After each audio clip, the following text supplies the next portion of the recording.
Hello, dear student. Today we study the polarization effect. So, in polarization effect, first of all, we are going to consider the electrolytic cell and galvanic cell.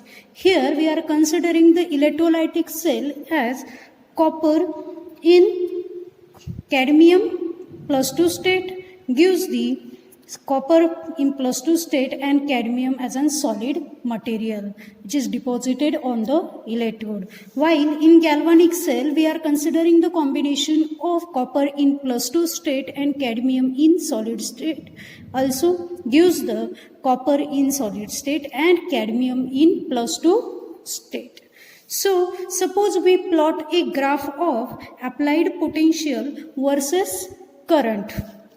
So, we are getting the scale, and in that scale we are consider at particular point it is a straight relationship between the current and applied potential. Means what? As applied potential get increases, current density is also get increased, but at particular point there is some departure from the normal increasing trend, and that departure is nothing but the polarization effect.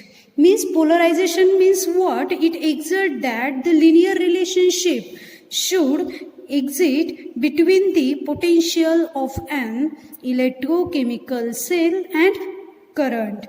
Means what? Linear relationship should be present there. But suppose that linear relationship get depart from the normal one, that is called as the polarization effect. The expected linearity is observed only at the lower current, but if we increase the current, see here, suppose we increase the current, departure from the linear relationship is observed. Means linear relationship is observed up to here, but after that the linear relationship get changed at higher current.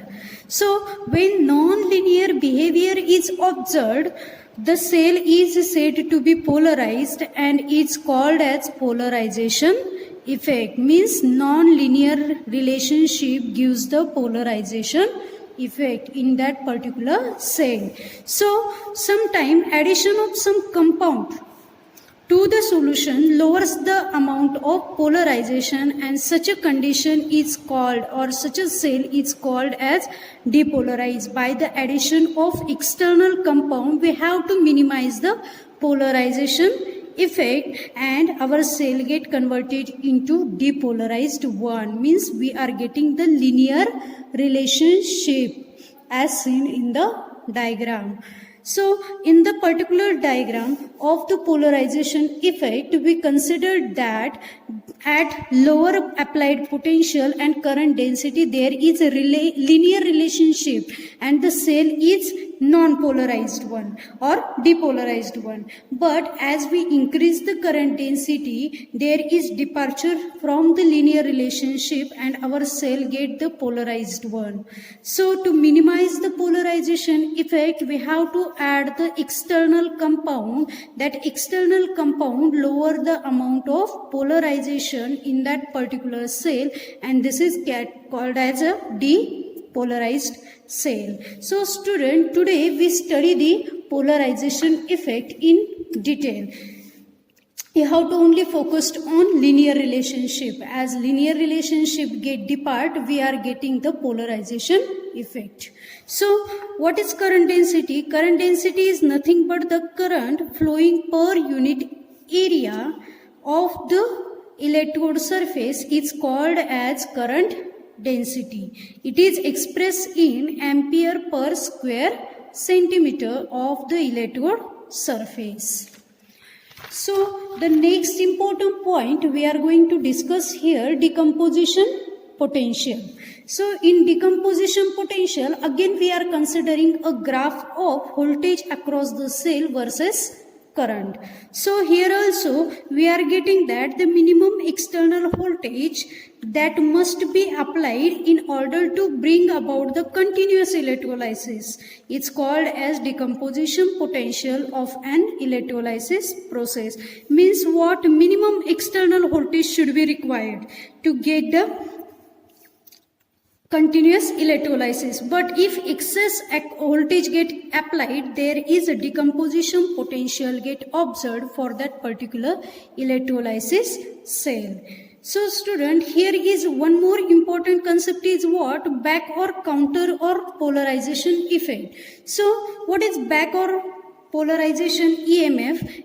Electromotive force. When electricity is passed from an external source to an electrolytic cell, a galvanic cell is also set up as the product are formed at the electrode. So if supply of the electricity is cut off, the galvanic cells start working and product tend to produce a current in the direction opposite to the direction of the current passing through the electrolysis. So the galvanic cell is said to exert a back or counter or polarization EMF. So there are different type of factor that is responsible to generate that back EMF. That is, first one is the reversible back EMF. Reversible back EMF is nothing but the process of the galvanic cell which gives the passage of the electric current and based upon the concentration of the solute in the bulk of the solution. Means what? The reversible back EMF is generated when the concentration of the solute in the bulk solution. Concentration of solute is maximum, means increases. That cause reversible back EMF in the galvanic cell. The next factor that is responsible for generation of the back EMF is a concentration potential of EMF or concentration over voltage. So in this particular effect, change in concentration of the electrode surface with reference to the concentration of the bulk of the solution, means there is change in concentration. If there is change in concentration, it gives the concentration potential EMF. Concentration get change. Concentration get change. On what? Electrode. So student, the last point is what? And activation over voltage.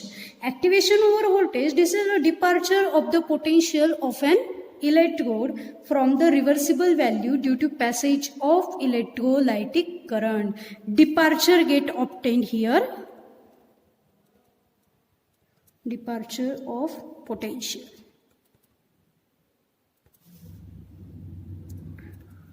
Okay, so student, today we focused on polarization effect, how the polarization effect get generated, then which factor are responsible to generate that polarization effect, how we can minimize the polarization effect, then what do you mean by current density.